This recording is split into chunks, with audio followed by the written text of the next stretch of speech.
The Tempo. Skywalker.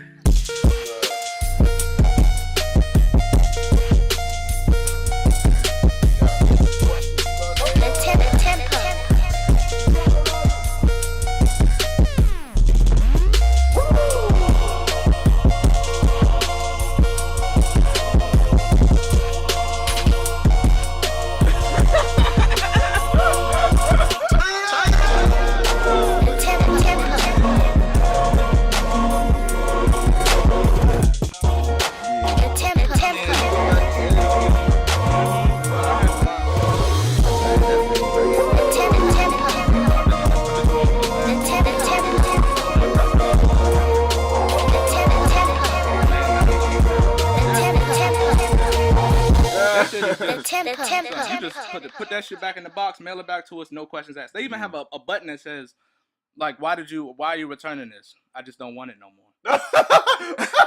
I swear to God. I just don't want it no more. I click that bit there, and they like, not bet, no explanation needed. That's it, son. That's why Amazon is taking over the game. Yeah. All right, like I said, I'm going to welcome y'all to another episode of the Tempo Show. I got my cousin in here, Mr.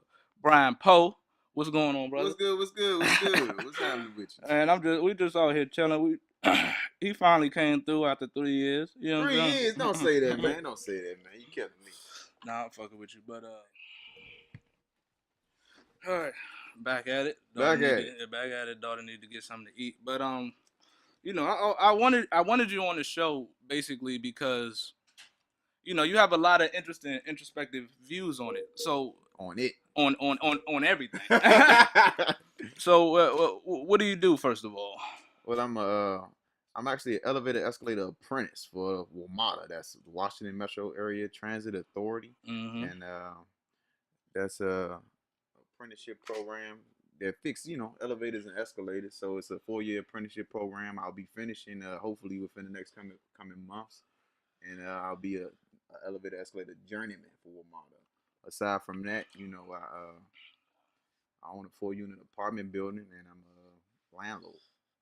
So that's it. You ain't gotta tell all your business now. You know, tax man out here listening. Hey, it is what it is, man. Look, believe me, that's the part of the problem. We don't discuss what we got going on, and that's a fact. Everybody is left in the dark to fend for themselves, and it's definitely a problem that needs to be addressed. I don't, shy away from the conversation. I tell people, and I think other people should go in that same direction also. It's, we trying to build black wealth, not, stay down. Absolutely. You know, one of the things that's interesting since I've been starting this podcast is that I've kind of, once I really decided I was going to jump into it, invest my money into it, invest my time into it, I was like, I had to realize that I needed to get that barrier gone of me trying to reach out to people. You know what I'm saying? Like that's like a big thing, especially for us as guys. Like, you know what I'm saying? I don't want you to feel like I'm on your dick or nothing. I'm not trying to, you know what I'm saying? But we don't ask for help. You know what I'm saying? And I think that it was almost like a mindset that we kind of reiterate kind of within our community that, like, blacks don't support black-owned businesses and things of that nature, which to a degree is true. But one thing I'm finding out is that the more people I would say 90% of the people that I've reached out to have either agreed to go on the show or have talked to me or showed me how to edit videos or work with Logic and do it. Like I've just been amazed at how much help that I've gotten just by simply asking. You know what I'm saying? And I think that we are us as black people, if we really try, like we are actually, working together. You know what I'm saying? Like when you think about, like, we are working together. I think that we do have how do you say? I think that there is a purpose to try to elevate black wealth. You know what I'm saying? And elevate each other. There's definitely a segment of that. People. Yeah, it's definitely a group of individuals that's definitely, even a lot of the former rappers that used to preach all of the destruction that I was privy to. Hold on 1 second. Go ahead.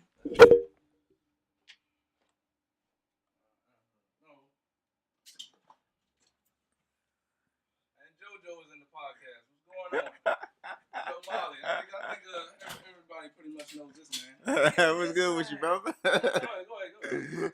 Get the dap up. I'm good, man. You all right? Good, man. I'm good, man. How about yourself? Can't complain, bro. All right, man. Everything chilling, man. You know. Everything good. Hey, Joe, get on the levels for me. I already got it started, so you know what I'm saying. We good to go. But yeah. Like I with the earlier podcast that I did, I was actually I had a tattoo guy in here. The guy that I had tatted, like he was doing actual he was doing it out his people's basement. He had decked out his people's basement. This was like he was doing this at like the age of 19. Wow. You know what I'm saying? And he ain't really have many followers at the time, and he just used to post stuff on Instagram. And you know, my girl at the time, she had told me like, you know, what you want some smoke?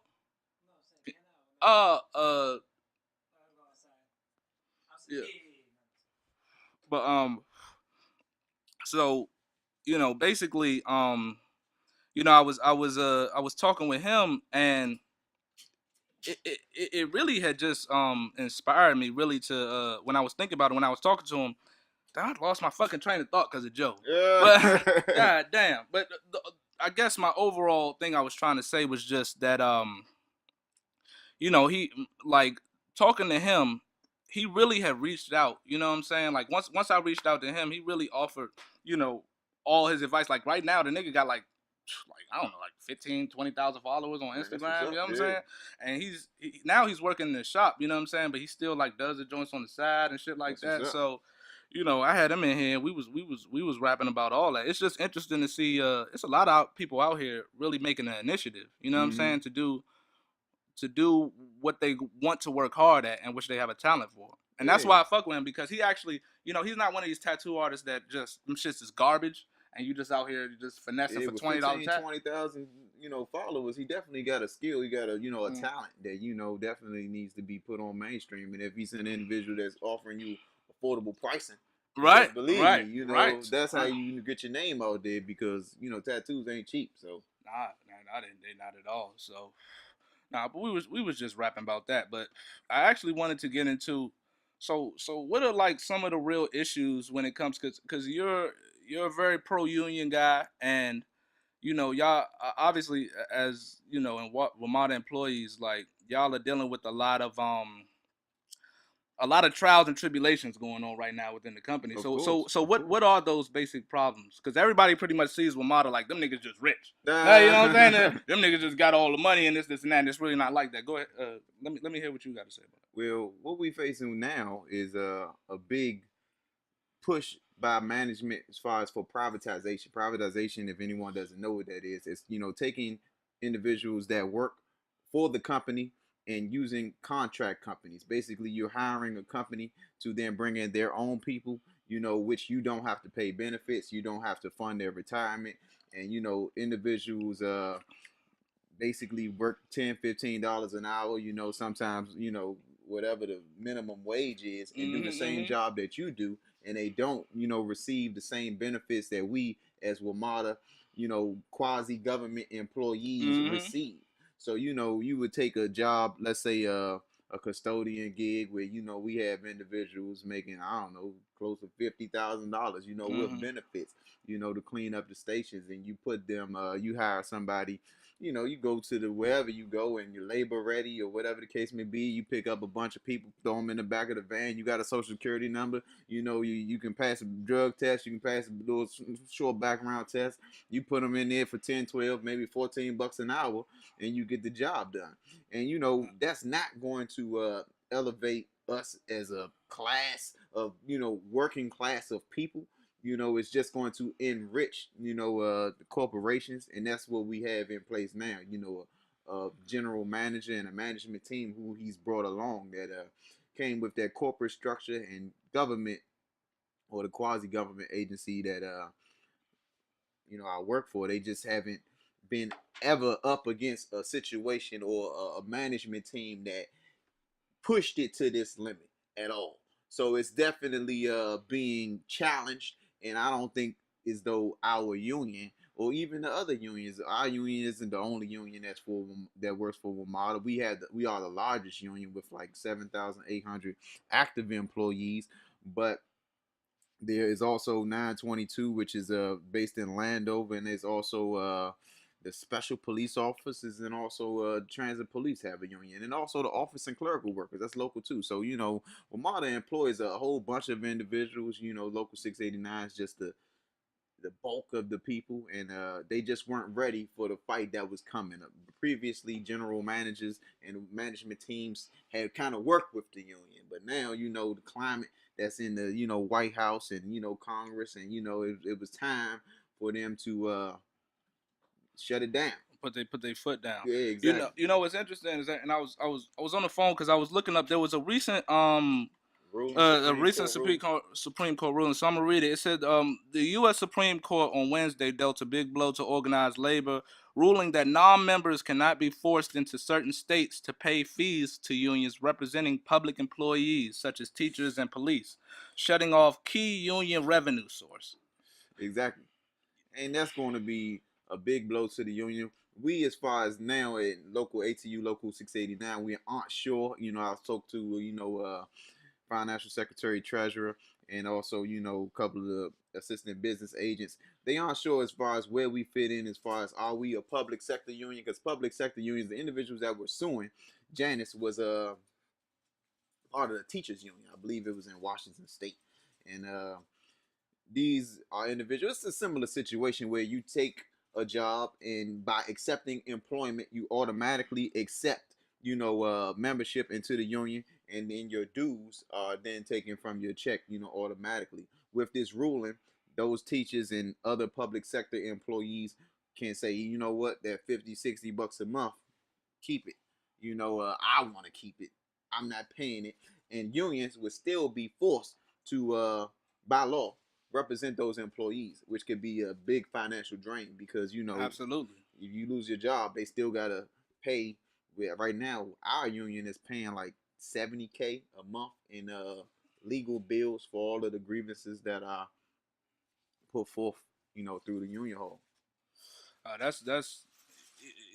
It definitely seems like a really big problem. And one thing I wanted to know, like, so what are the problems?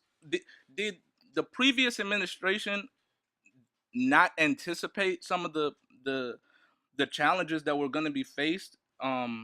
Well, because of course, really, the previous administration is the administration now, really. Exactly. You know what I'm saying? So it's like, how did they not? Because they've been, I mean, if you look across, like, the same people have been in charge for a while. Exactly. So did they not anticipate the challenges that were forthcoming to them, or is it something else? I'm not saying that they didn't anticipate them. I don't think that they did maybe anticipate the problems. They didn't sit back, plan, plot, and strategize on how to address the problems as they arose. So, with that said, it's just everything is Johnny come lately with them. One of the things that the management has been employing now is, just straight stepping on final and binding arbitration. We have an agreement, a labor agreement in place. Whereas if we don't agree, as far as the labor union and the company, that we go to an arbitrator. That arbitrator's ruling is the final say, and that's supposed to stick, right?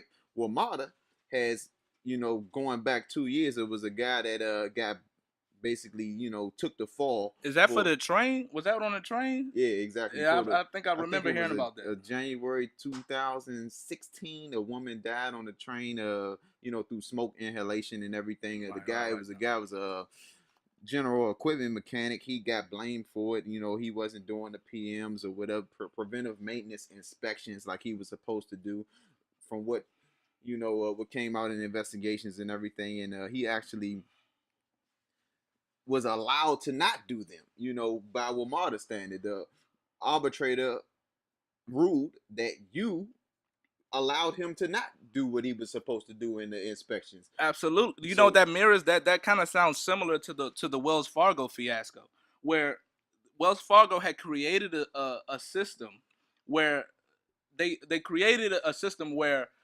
employees were not only able to, but incentivized to create fraudulent accounts, you know what I mean, in order to reach unrealistic new account goals. Exactly. You know what I'm saying? Exactly. So that sounds very similar. It's a corporate thing. We want the job done.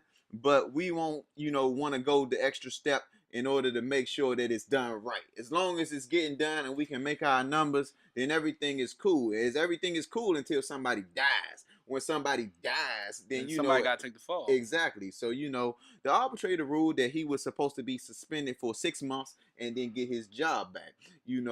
At the time, I believe AA mechanic making $75K. He had his seniority and things like that. He was supposed to, receive back pay for all of the time that he had been out. WMATA sued in district court, say, forget it. I don't care what the arbitrator says. We're not hiring him back at all. So, they stepped on us right then and there, and I believe as a union, we should have acted then. Because once this, management showed their true colors when they did that, when you step on final and binding arbitration, that should be it. There should be no recourse after that. You can't go to the United States District Court and sue and say, hey, I don't think that the arbitrator's ruling was correct. The arbitrator erred in his ruling. No, you have an agreement that you're supposed to abide by. And when you don't abide by that agreement, that's when we hit the door. And, if you hit the door with 8,000 members, you really make a stand. That didn't happen. So we in the situation that we in today. And now, like I said, that ruling may have came out. The incident, I believe, was in January 2016. It may have came out 2017, something like that, and here we are. And I see it. This is how I feel like there was a problem, especially with the union not really anticipating the political climate, because to me it seems like all the environment was obvious. Because number one, if you look at the Washington Post, there is nothing positive. There is barely any articles that come out positive about WMATA as a company, right? Like I'm talking about, like it is like, and don't get me wrong, I really enjoy the Washington Post, because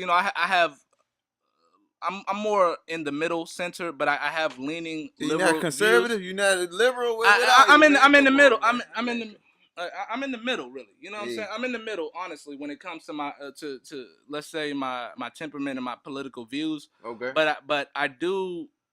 Like I said, I do enjoy a lot of Washington Post articles, but there seems to be a sense that WMATA is a drain on the economy. The public as a whole. Yeah, exactly. And through the Post, through the media, they're perpetuating this, that not only is it WMATA, but especially it's the employees. Of course, you know what I'm saying? It's really the employees and that's what they always push it back on. It's like these employees are making mistakes that's causing this, instead of say the system. It's because we don't create our own labor assignments. We do what the company tells us to do. So with that said, that should be leaned on. The people that are in charge. As far as the superintendents down to the directors, to the general manager, to the board who hires the general manager. So, the blame or the fault doesn't fall on them. It always falls on the bus operator. It falls on, the train operator. It falls on the train mechanic that we were talking about earlier.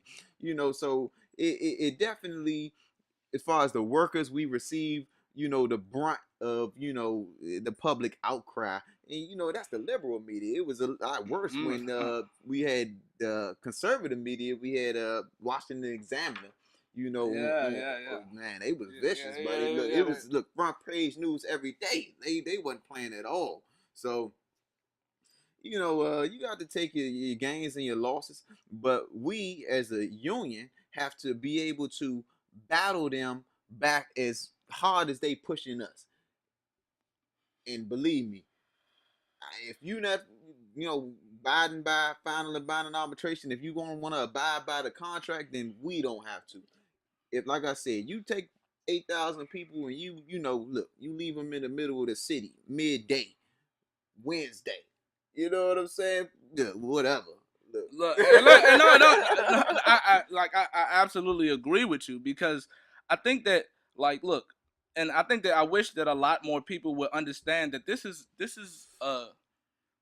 a competition. You know what I'm saying? We have conflicting interests. Us as let's say union workers do. Yes. You know what I'm saying? Versus what corporations, you know what I'm saying? Corporations are trying to accomplish. So That's the nature of the beast. You know what I'm saying? I'm not necessarily saying that that's particularly wrong, because you can't blame somebody for having a particular interest. You know what I'm saying? Of course. Yeah. That joint be on some bullshit. That motherfucker. That joint. The lazy cover. That joint lazy as goddamn shit. Don't worry about it. We'll be all right. But so, like, I understand the nature of it. So I think that, like, a lot more. I think that WMATA employees should understand that this is a battle that like, don't think that this ain't your problem. This is a battle that you are involved in. Of course. You know what I'm saying? So you have to think, like, all right, like, look, I'm not mad. It's just like, let's say, a drug dealer and the police. Like, look, you shouldn't be mad at the police. They doing their job. They doing their job, and you need to be on your job. Exactly. You know, you can't. I don't understand why you would be mad at, like, let's say, a police officer for arresting you when he's doing what he's supposed to do. Exactly. This is capitalism. Exactly. You know what I'm saying? Exactly. Like we're getting fighting. paid a good salary, or she, to uphold the law. A lot of times they don't know the laws, but that's another story in and of itself.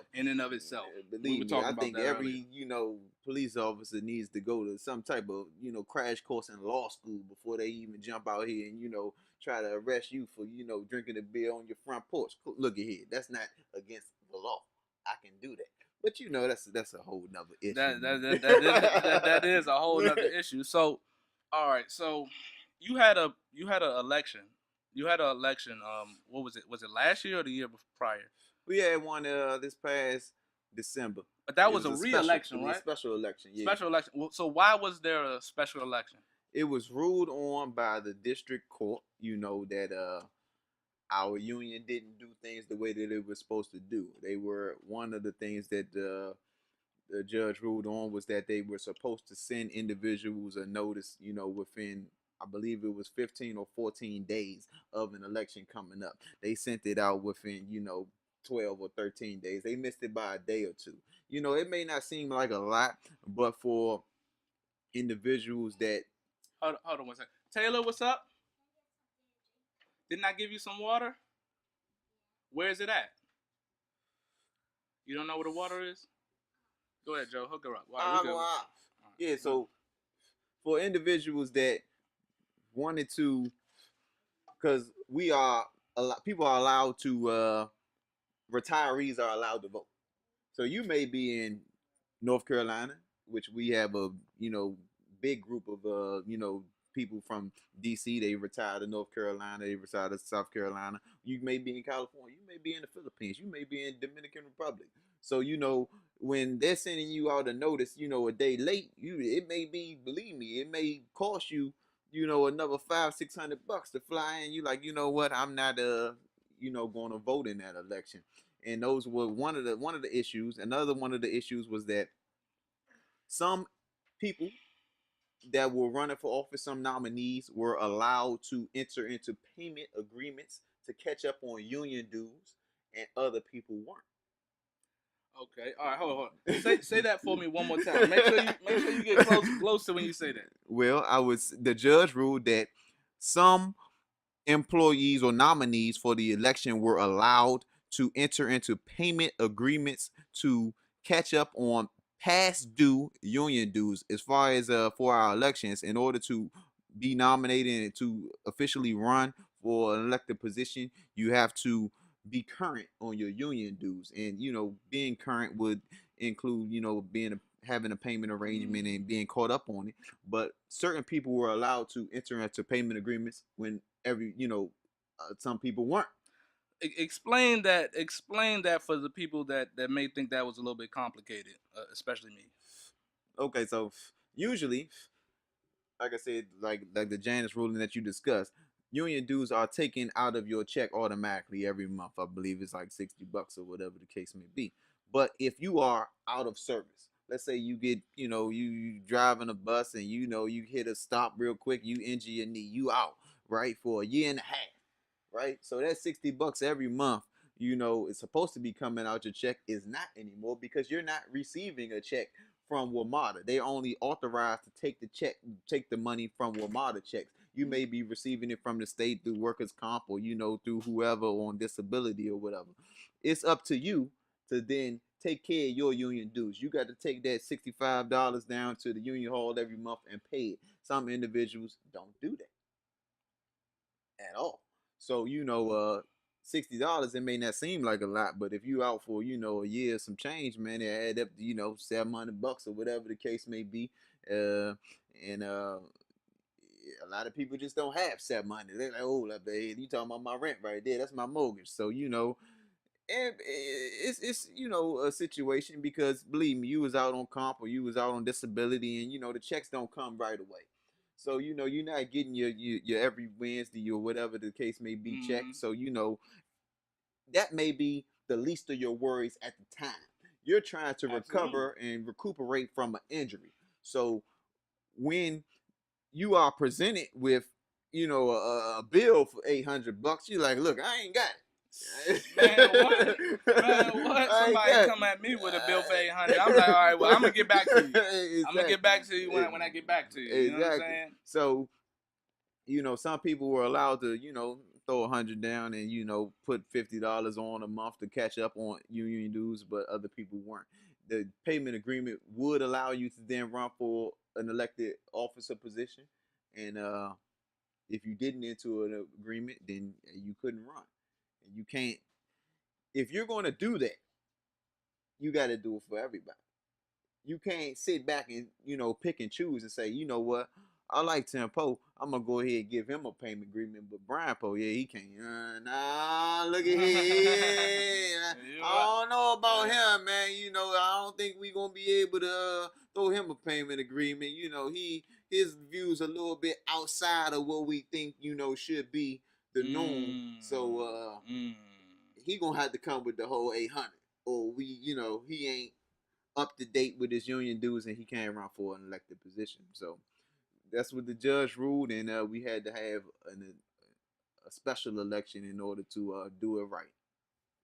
And in that special election, all right. So in the previous election, what you were running against who? I ran against the same person both times. Oh my God, that's a whole different situation, man. The guy's Greg Bowen, a guy from High Voltage Power. He actually, I don't want to speak too, bad against anybody else. I haven't heard much of him, before his election, and I don't hear much of him now, that he's in the elected position. But what I would say is that at the first election, there were various individuals that called me, text me, emailed me, and say, look, hey, I went to the polls. I wasn't allowed to vote at all for your position. At all. Why? It wasn't lighting up on the board. Individuals that could light. That sounds like some Hillary Clinton, Bernie Sanders. Man, shit. What? Take it back, Al Gore type of. You know what I mean? This is some real sticky stuff. This is Florida, Jeb Bush type of situation. Politics. So individuals weren't allowed to push the button. I filed an election challenge, which was voted down by the board. And don't get me wrong. How close was the election though? Say the numbers. How close was that first election? The first election, I'm trying to think. That was a real close one, man. Out of the votes that were tallied up, I believe that it was like, my goodness, I'm not good. You can make a guesstimate. You can make a guesstimate. The guesstimate would be within 100, but this is out of almost 2,000 votes that were counted. So I remember doing the percentages. I lost by less than 4% of the total, vote calculation. So it was definitely within reason when you got a larger garage like Montgomery, because that came out in the investigation after I filed the election challenge, that people at Montgomery, all the individuals in the shop, everybody in the maintenance positions weren't allowed to vote for my position at all. And I didn't even hear anything. Nobody even called me from Montgomery. I had some calls from West Falls. I had some calls from Pennsy Drive. I had some calls from LaFont Plaza, where individuals weren't, allowed to vote for my position. So, with all that said, believe me, if there was anybody that should have went to the Department of Labor on what happened in that last election, it should have been me. They called me up about it, and, I thought that they were saying, oh, yeah, we're going to rerun Poe's, that particular position, which they never did. And, here we are today. Believe me, man. So that was the first election, and then in the second election, the tallies were what? Roughly what? The same? I remember that one. That was an easy one to remember. I got 689 votes, and Bowen received 747. So that is incredibly close. That is it was actually a lot less than it was the first time. So believe me, and like I say, the voter turnout in the second election, the special election, wasn't what it was in the initial election that is ran every 3 years. So had it been that election, it definitely probably would have been, if they turned the machines on at every location, like they were supposed to do. It probably definitely would have been a different turnout. I don't cry over spilled milk. I keep it rolling, man. It is what it is. I understand. I roll with the punches, man. So I'm gonna ask you. I'm gonna ask you in general. In order to let's say, in order to breed a more how you say, in order to breed a more fluent and positive culture, especially when it comes to the making it even between union and let's say management, what steps need to be taken? Hey Joe, go close Taylor door for me. Say it again. All right, so what I'm saying is that, like, what are the direction that, let's say, us, well, I ain't gonna say us, but let's say, what are the direction that y'all as a union need to take in order to preserve the rights that you have as union individuals? Because, all right, look, I think everybody understands that we're gonna have to go to war. We're gonna have to go to war. You gonna have to, because gonna go to war. That's it. The line has been drawn in the sand. Now what's going on right now, I don't think this is a good, situation to go to war on, but war is imminent in this situation. And when I say war, I mean 8,000 people walking out, leaving the entirety of the city. Washington, D.C. is a city that was built to be 10 square miles, right? 10 by 10, built to be a square. It's actually smaller than that, when Virginia took their side back. So, Roslyn, Arlington, all that belongs to Virginia. That was actually once part of, Washington, D.C. at the 10 square miles. But what I want to say is that there are 700,000, maybe 800,000 residents in the city of Washington, D.C. But Washington, D.C. swells to 3 times its size in population during the week. By all of the people commuting from Southern Maryland, Northern Virginia, down into Southern Virginia. But I ain't gonna say Southern Virginia, but definitely down 66 and wherever that goes, and down 95 and all of them different places. Believe it, So we got guys that come as far as West Virginia and Pennsylvania coming to work, commuting every day. So we have individuals, 2 million in the city every day. So believe me, if you don't have no buses, you don't have no trains running, it's gonna be a lock. When I say a gridlock, you can't call that many Grubers. I say Ubers, that many lifts. You can't, no Vias, ain't no, Maven's gonna cut it. When you leave the people there, believe me, that's what it would be. I would say, look at here. It would be believe me. So, but let's say, causing that, how would that, like, so for let's say for the average patron, for the patron that doesn't for the patron that isn't involved in Metro, isn't involved in the union, isn't involved in none of that, why would a healthy, more stronger union benefit the average customer of Metro? Union worker is gonna work for you harder. That is what it is. If an individual is being paid, $12, $15 an hour to pick up a station, he might show up, he might don't. Believe me, he gonna call out sick 3 days a week. The contract company ain't keeping tabs on him like that because, look, they can call somebody else and bring them in from labor ready or whatever the case may be. An individual that's making $20+ an hour plus benefits is feeding his family, and he has an incentive by that pay to come to work and do what you assigned them to do. Because if they don't do that, believe me, they will be in the contract, labor ready line, and nobody wants to be there. That's the employee that you don't want. Believe me. So the public benefits by having people that are well paid, people that are deserving of the pay, doing the job for them. And that comes from, that's down from the custodian to the, train operator to the bus operator to, the maintenance workers, elevator, escalator guys, power guys, track, whatever. Anybody that's making that wage and they paying their benefits, they're able to then, support their family. They're able to buy a car. They're able to, buy a house. When you do those things, believe me, it's all a trap. But when you buy that, believe me, mortgage, look, death pledge. More is Latin for death. Gidge is, your pledge. Believe that. When you make that pledge, which a lot of us do, when you make that mortgage, you have now committed to coming to that job 40 hours a week. so to kind of simple it out, it's like if you take care of the unions, then what you're gonna get is more productivity. Of course. More productivity equals faster trains, equals faster service, cleaner stations, equipment that's running. Exactly. Because if you think about it, like for let's say, cheaper smart trips, things of that nature, it's a possibility. But it's like if you think about it, it's like think about it within your own job.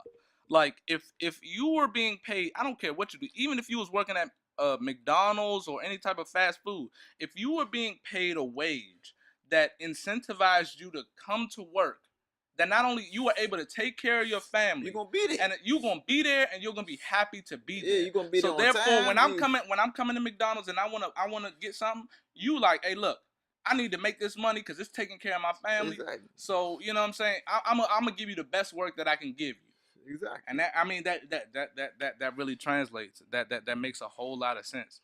And the corporate structure is not set up to do that. The corporate structure is not set at all to keep the money at the top. They just had an article come out as far as the CEOs, as far as the gap in the wages and everything like that. CEOs have, gained since the 80s, like 500%, as far as labor, wage increases. When the average worker, they just changed the minimum wage from $7.50 for a long time. I think they brought it up to $9 something now, So believe me, it's not being trickled down. Trickle down economics never worked, never will. And look, and we're not advocating for trickle down economics, really. You know what I'm saying? Because we understand that like, look, busting up the wage gap, busting up minimum wage to $20 an hour isn't going to equal into better product. Well, what I can say is that it's not going to equal into let's say a better economic situation, because when corporations see that they have to pay this higher tax forcibly, they're gonna pass it to the customer. You know what I'm saying? So what we need is just like, let's say, conservatism and liberalism. We need both. We need both for to have a balanced, let's say, society. So we need corporations, and we need strong corporations. We also need equally strong labor unions. Labor force, definitely. Right? Exactly. Because same thing, because just like with conservatives, believe in tradition, believe in keeping things the status quo, and to give them their due. There are a lot of things in tradition that we have developed over the course of time and evolution that have helped us tremendously. You know what I'm saying? So it talks about the same thing within order and chaos. Like you need an element of order to orient yourself and to be able to handle your business. But order, when the landscape changes and you're all about order, you won't be prepared to deal with that. And that's why you need liberals. You need people who are able to think outside of the box.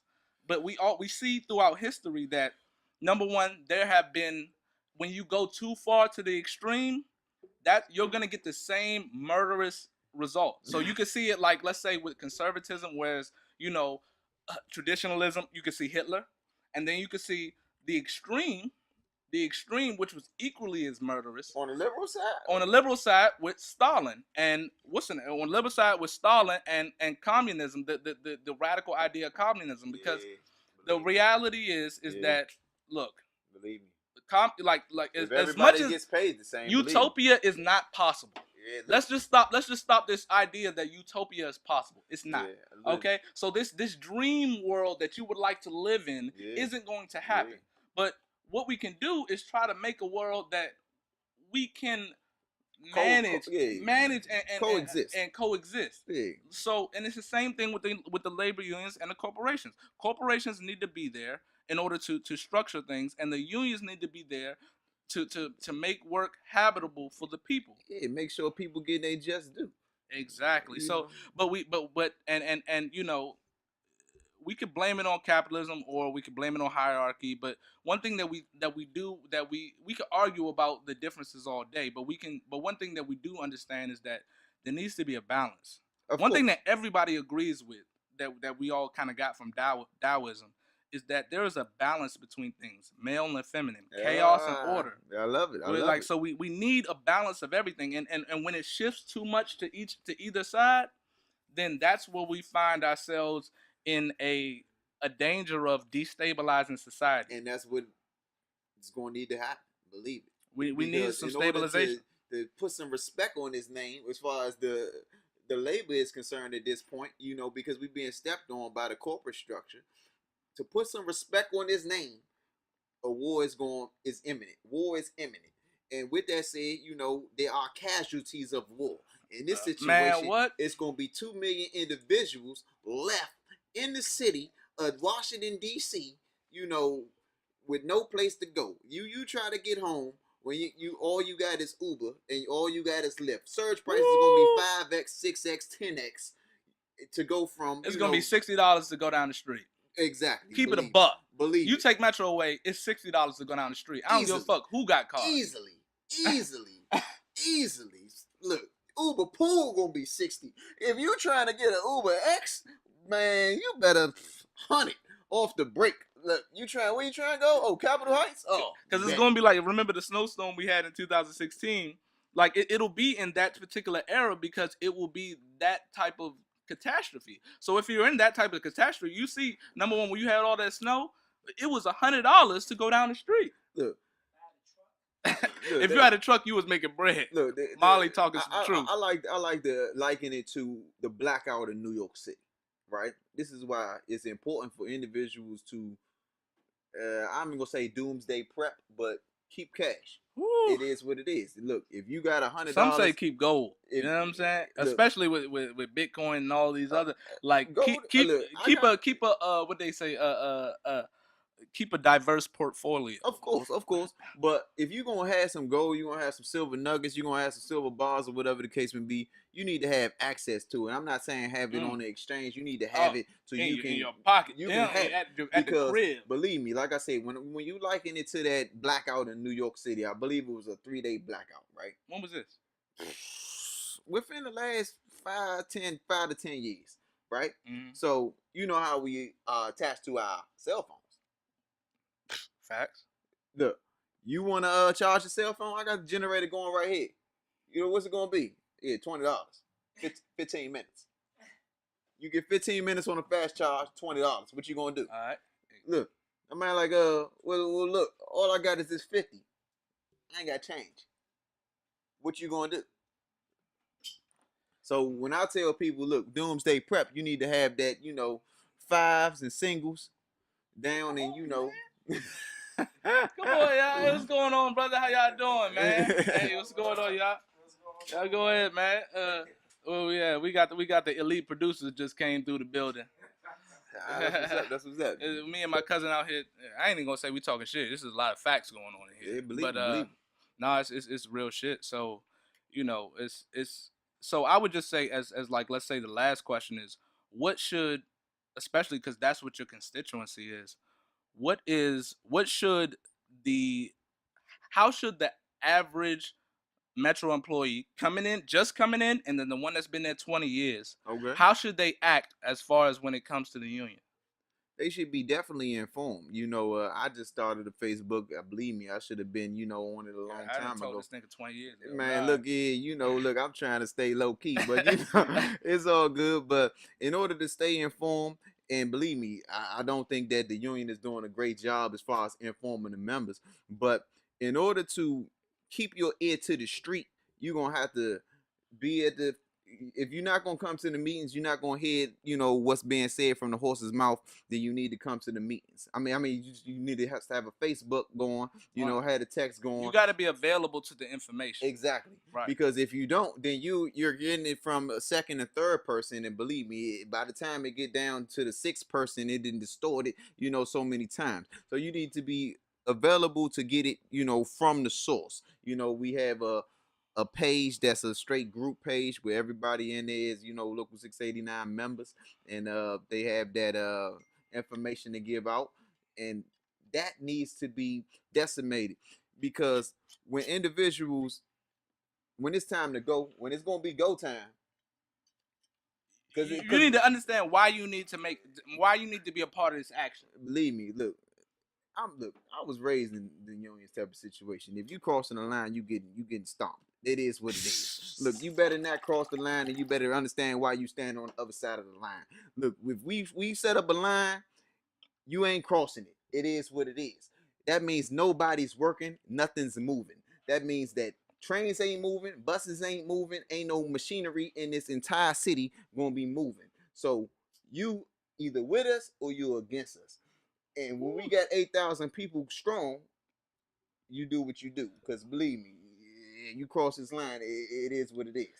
I mean, that's it's sometimes it's called for radicalism. You know what I'm saying? I'm not gonna say all the time. I was saying civil disobedience. Yeah, that's why I like to right, I like that better. I like that better. Disobedience because there is a time and a place to stand up against injustice at all times. You gotta say disobedience, because we're not gonna go with what you're trying to offer.